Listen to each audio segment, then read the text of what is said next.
વાગરા પોલીસની મોટી સફળતા। 32 વર્ષથી ધાડ લૂંટના ગુનામાં નાસ્તો ફરતો રીઢો ગુનેગાર આખરે ઝડપાયો।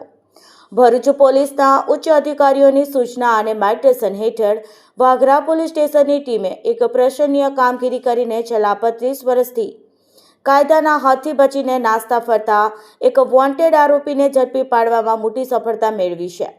ભરૂચ જિલ્લા પોલીસ વડા અને નાયબ પોલીસ અધિક્ષકની સૂચનાથી નાસ્તા ફરતા ગુનેગારોને પકડવા માટે ચલાવવામાં આવી રહેલી ખાસ ઝુંબેશ અંતર્ગત વાગરા પોલીસ સક્રિય ભૂમિકા ભજવી રહી હતી, જે દરમિયાન આ મહત્વની સફળતાને હાથ લાગી છે।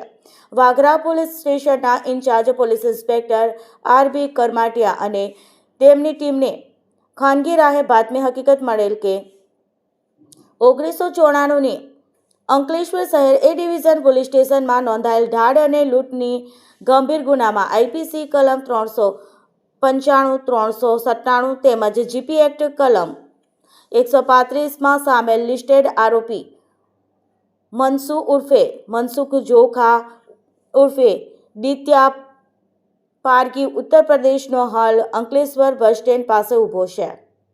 આ ચોક્કસ માહિતીના આધારે વાગરા પોલીસની ટીમે હ્યુમન સોર્સ અને ટેકનિકલ સર્વેલન્સની મદદથી તાત્કાલિક વોચ ગોઠવીને આરોપી તેમજ સ્થળેથી કોર્નર કરી ઝડપી લીધો હતો।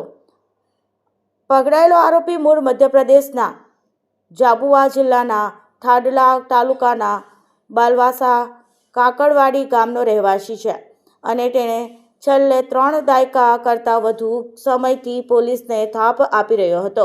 આ સફળ ઓપરેશન પાર પાડવામાં વાગરા પોલીસ મથકને unarmed head constable Bhopabhai, Gokurbhai, Vipulbhai, Mansukhbhai અને જગદીશભાઈ ભૂપતભાઈને પ્રશંસનીય અને ચપળતાપૂર્વકની કામગીરી કરી હતી। હાલમાં વાગરા પોલીસે આરોપીની અટકાયત કરી આગળની કાયદેસરની કાર્યવાહી કરવા માટે તેને અંકલેશ્વર શહેર એ ડિવિઝન પોલીસ સ્ટેશનમાં સોંપવા તાજવીજ હાથ ધરી છે।